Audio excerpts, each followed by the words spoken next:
Magandang gabi po, Luzon, Visayas at Mindanao.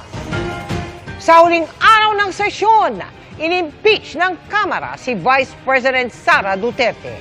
Siya ang kauna-unahang vice-presidente na na-impeach sa kasaysayan. Mahigit 200 mambabatas ang pumabor sa pagpapatalisik sa bise dahil umano sa paglabag sa saligang batas, pagtataksil sa tiwala ng bayan, katiwalian at iba pang krimen. Nakatutok live si Tina Pangaliban Perez. Tina. Mel Emil, sa kauna-unahang pagkakataon, isang vice-presidente nga ng bansa ang inimpeach ng Kamara. Inendorso ng 215 na kongresista ang pang-apat na impeachment complaint laban kay Vice President Sara Duterte. Sobra sa kailangang 102 o one-third ng lahat ng miyembro ng Kamara para hindi na ito litisin dito sa Kamara. Alinsunod sa rules on impeachment ng Kamara, agad dinala ng House Secretary General ang Articles of Impeachment sa Senado na uupong Senate Impeachment Court.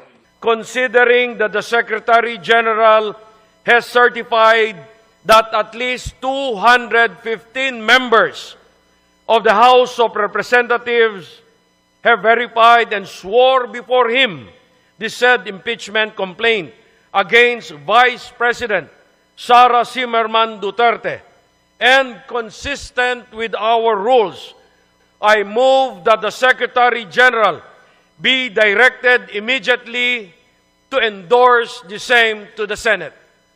There is a motion to direct the Secretary General to immediately endorse to the Senate the impeachment complaint, having been filed by more than one-third of the membership of the House, or a total of 215 members. Is there any objection? The Chair hears none. The motion is approved. The Secretary General is so directed. The session is suspended.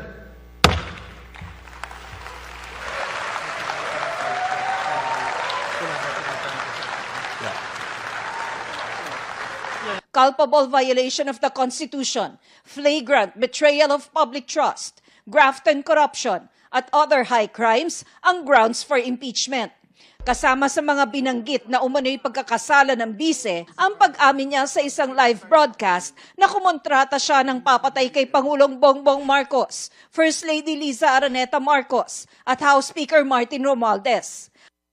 Worst case scenario na nakikita namin is ang paglustay umano niya sa confidential funds ng Office of the Vice President at ng Department of Education noong siya ang kalihim nito. Pamimigay umano niya ng regalong pera sa ilang opisyal ng DepEd na may kinalaman sa procurement. Pagkakaroon ng umano'y unexplained wealth at hindi umano pagdedeklara ng lahat ng kanyang pera at ari-arian sa kanyang Statement of Assets, Liabilities, and Net Worth.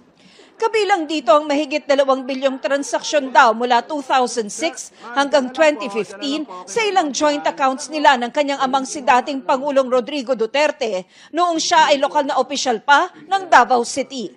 Kasama rin sa reklamo ang umano'y pagkakadawit niya sa extrajudicial killings at umano'y paulit-ulit umano niyang pag-atake sa Administrasyong Marcos kasama na ang paglahok niya sa isang rally na nanawagan sa Pangulong bumaba sa pwesto. Sabi sa impeachment complaint, ipinapakita raw ng mga kinilos at sinabi ng bise ang pagtataksil sa tiwala ng taong bayan at pag-abuso sa kapangyarihan na patunay raw na hindi siya angkop na maglingkod sa gobyerno. Ang tatlong impeachment complaints na inihain noong Disyembre laban kay Vice President Sara Duterte ay hindi na itatransmit sa Senado, kundi sa archives na lang ng Kamara.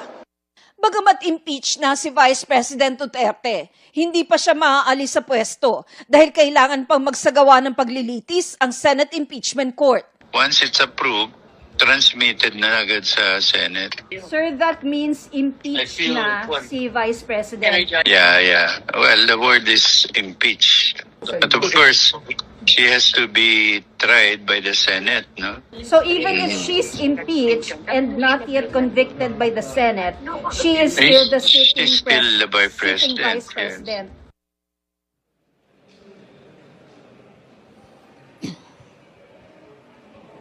Sa listahan ng mga pumirma, una ang pangalan ni Presidential Son at Ilocos Norte Representative Sandro Marcos. Wala naman sa mga pumabor sa impeachment si dating Pangulong Gloria Arroyo na ngayon ay kinatawan ng Pampanga. Emil? Maraming salamat, Tina Panganiban Perez. Sinisikap ng GMA Integrated News na makuha ang panig ni Vice President Sara Duterte sa pag-impeach sa kanya ng Kamara, pero wala pa po siyang tugon. Pero nauna nang sinabi ni Duterte noong Disyembre na mabuti na rin at naihain ang mga impeachment complaint para masagot niya ang mga akusasyon laban sa kanya. Tinawag naman ni Representative Paulo Duterte na desperate at politically motivated ang anyay pagmamadali sa impeachment laban sa kanyang kapatid. Political persecution umano ang pagmamaniobra ng ilang mambabatas para makakalap ng pirma at mapabilisang wala umanong basehan na impeachment case. Sinisikap din ng GMA Integrated News na makuha ang pahayag ni dating Pangulong Rodrigo Duterte na nauna nang sinabing tatay yung legal counsel para sa kanyang anak na si VP Sara.